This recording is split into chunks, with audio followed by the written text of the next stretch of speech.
Back to my channel. So today we're back with the bike that started it all. So this BMX, you've seen it on my channel since the very beginning. What ended up happening with this bike, the backstory was that it was the bike that started the channel.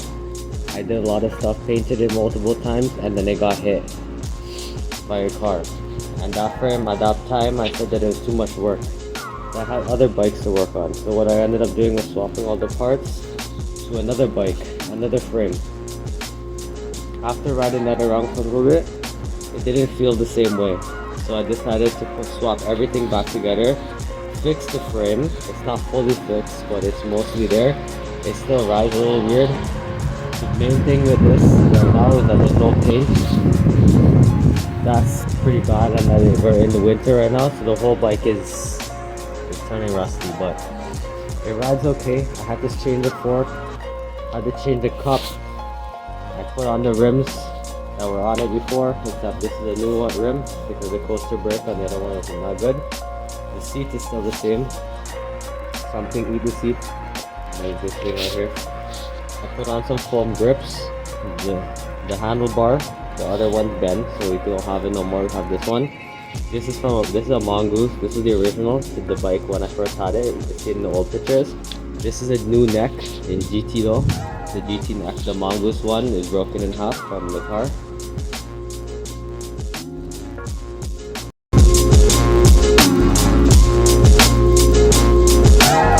Got the rim all through, it's all straight now.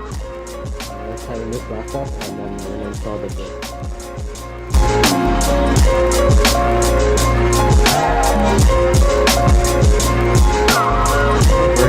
What we have to do is that there's a hole right here, and then this rod right here with the threads on it from the brake caliper will go through.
I put that on first because I thought that it would be too short, and even I did that and it was still not long enough. So then I ended up having to loosen these rounded out screws or Allen key heads right here, right?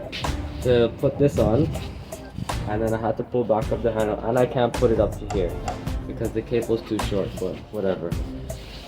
So there's two adjustments that you can do easily. This one, it's already pulled to the max. This one. There's a screw right here that you can adjust. When you turn this, it makes there more tension on this cable right here. So with the brakes, the special brakes, you see how they're pulling but they're not touching, right?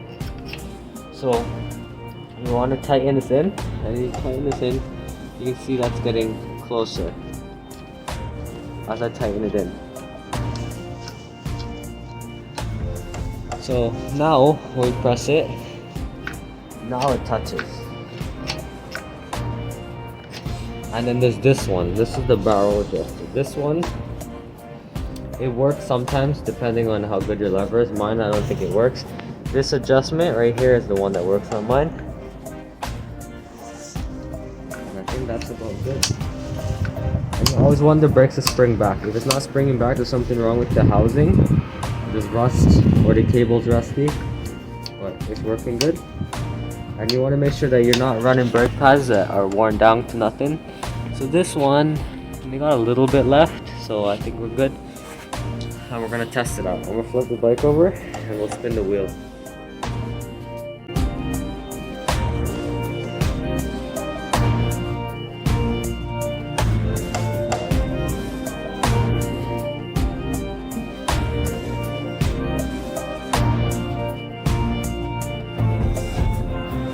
the next video, this is what I'm going to be doing with this bike. So you see the metal right here? The last stretch that I made, it didn't end out very well. But this one has way stronger metal. So this metal right here is way thicker than the other one.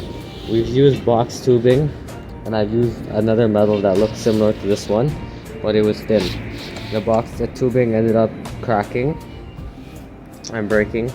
The other one, that one broke from, it used to flex. When you used to turn, you could feel it flexing, and then someone decided that they wanted to stand on the bike when it was at my school, and then that broke.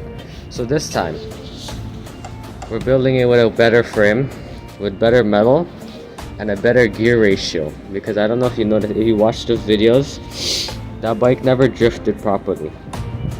It did burnouts, it did it backwards. When you pedal backwards, it threw sparks, yes, but it never drifted donuts properly. The problem was the gear ratio, and this has it too. So I'm gonna get a 25 teeth for the front or a 40 and run the 18 coaster brake. So that should be able to do donuts.